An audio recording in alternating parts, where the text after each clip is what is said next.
Hi friends, നമ്മൾ ഇന്ന് ഇവിടെ നമ്മുടെ കൂട്ടുകാരുടെ റൂമില് അടിപൊളി വിഷു സദ്യ ഉണ്ടാക്കുകയാണ്. ഒരു പരിപാടികൾ ഇവിടെ എങ്ങനെ നടന്നുകൊണ്ടിരിക്കുകയാണ്. വേണ്ട സാമ്പാർ ഉണ്ടാക്കുന്നത്, കാളൻ ഉണ്ടാക്കാനുള്ളത്, കിച്ചടി ഉണ്ടാക്കാനുള്ളത്, എല്ലാം ഓരോ പരിപാടികൾ ഇങ്ങനെ ഇവിടെ ഇങ്ങനെ ആസൂത്രണം ചെയ്ത് ഞങ്ങൾ ചെയ്തുകൊണ്ടിരിക്കുന്നേ ഉള്ളൂ. കുറച്ച് കഴിയുമ്പോൾ അപ്പോൾ ഇതിന്റെ മുഴുവൻ വീഡിയോ ആയിട്ട് ഞങ്ങൾ വരുന്നതായിരിക്കും. ഓക്കെ, അങ്ങനെ സാമ്പാറിന് കഷ്ണങ്ങളെല്ലാം റെഡി ആയിരിക്കുകയാണ്. പിന്നെ അടുത്ത അവിയലിനുള്ള പരിപാടികൾ ഇങ്ങനെ ഞങ്ങൾ കട്ട് ചെയ്തുകൊണ്ടിരിക്കുകയാണ്. അങ്ങനെ നമ്മുടെ സാമ്പാർ റെഡി ആയിക്കൊണ്ടിരിക്കുകയാണ്. അടിപൊളി. ഇച്ചിരി ഉപ്പും കൂടി ഇട്ടോ, അടിപൊളി സൂപ്പർ ആയിട്ടുണ്ട്. ഇങ്ങനെ സാമ്പാർ ഇച്ചിരി വേണം തിളയ്ക്കാണ്ട് മൂക്കാണ്ട് സാമ്പാറൊക്കെ കൊണ്ടുപോകണം. അങ്ങനെ എന്നാ ചോദിച്ചു കഴിഞ്ഞാല് സാമ്പാർ കഴിഞ്ഞ് അവിയൽ കഴിഞ്ഞ് അടുത്ത മെഴുക്കുവരട്ടിക്കുള്ള സംഭവം നമ്മൾ റെഡിയാക്കിക്കൊണ്ടിരിക്കുകയാണ്. ബീൻസിന്റെ മെഴുക്കുവരട്ടിയാണ്. അവിയൽ റെഡി ആയിക്കൊണ്ടിരിക്കുകയാണ്.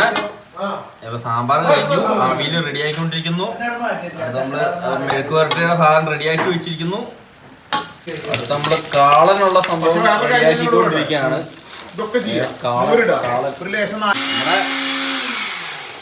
സാധനങ്ങളൊക്കെ ഇങ്ങനെ റെഡിയാക്കിക്കൊണ്ടിരിക്കുകയാണ്.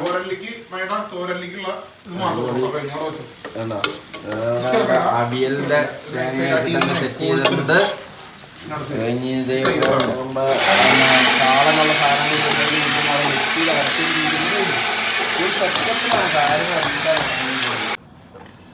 അങ്ങനെ നമ്മുടെ കാളൻ റെഡി ആയിരിക്കുകയാണ്. കാളനും കഴിഞ്ഞു. ഇച്ചിരി മഞ്ഞപ്പൊടി ഇച്ചിരി കുറഞ്ഞു പോയി, എന്നാലും സാരമില്ല. അടിപൊളി കാളനും അടിപൊളിയായിട്ടുണ്ട്. അങ്ങനെ നമ്മുടെ തുകരനും അടിപൊളിയായിട്ട് റെഡി ആയിരിക്കുന്നു. തുകരനല്ല, മെഴുക്കുവരട്ടി അല്ല, നീ ഇതിൻ്റെ കിട്ടായിരുന്നു. തുകരന. നമ്മള് പായസത്തിന്റെ പരിപാടിക്ക് വേണ്ടി അടുത്ത നോക്കിക്കൊണ്ടിരിക്കുകയാണ്. ഇത് നമ്മുടെ സേമിയ പായസം. അങ്ങനെ പാല് തിളപ്പിക്കാൻ വെച്ചിരിക്കുന്നു. ബാക്കി ഇതെല്ലാം അണ്ടിപ്പരിപ്പും മുന്തിരിങ്ങയും എല്ലാം ഞങ്ങൾ ഫ്രൈ ചെയ്ത് വെച്ചിരിക്കുന്നു. പിന്നെ ബദാമിൻ്റെ അതുകൊണ്ട് ഇച്ചിരിയൊക്കെ അരിഞ്ഞൊക്കെ ഇട്ടിട്ടുണ്ട്. പിന്നെ നമ്മൾ സേമിയ മിക്സാണ് ഇത് വാങ്ങിച്ചത്. ഇൻസ്റ്റന്റ് മിക്സ് ഓഫ് സേമിയ. നമ്മുടെ പായസം, സേമിയ പായസം അടിപൊളിയായിട്ട് നല്ല അടിപൊളിയായിട്ട് സേമിയ പായസം വന്നുകൊണ്ടിരിക്കുകയാണ്. അടിപൊളി. തിളച്ചട ഓൾറെഡി. അങ്ങനെ നമ്മൾ പപ്പടം കൂടെ അങ്ങോട്ട് വറുത്ത് വെച്ചു. അടിപൊളിയായി. പപ്പടത്തിന്റെ പരിപാടി കൂടെ കഴിഞ്ഞു.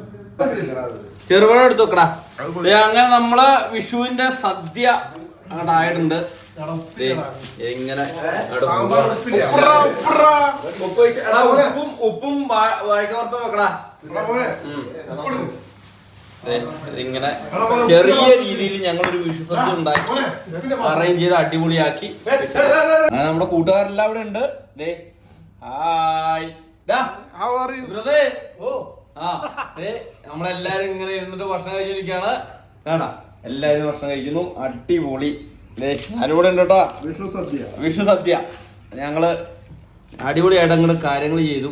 വലിയ കാര്യമായിട്ട് ഒത്തിരി ഒന്നും ഇല്ല, എന്നാലും ചെറിയൊരു പായസം ഉണ്ട്. ഉള്ളതുകൊണ്ട് ഓണം പോലെ എന്ന് പറഞ്ഞാല് ഉള്ളതുകൊണ്ട് വിഷു പോലെ.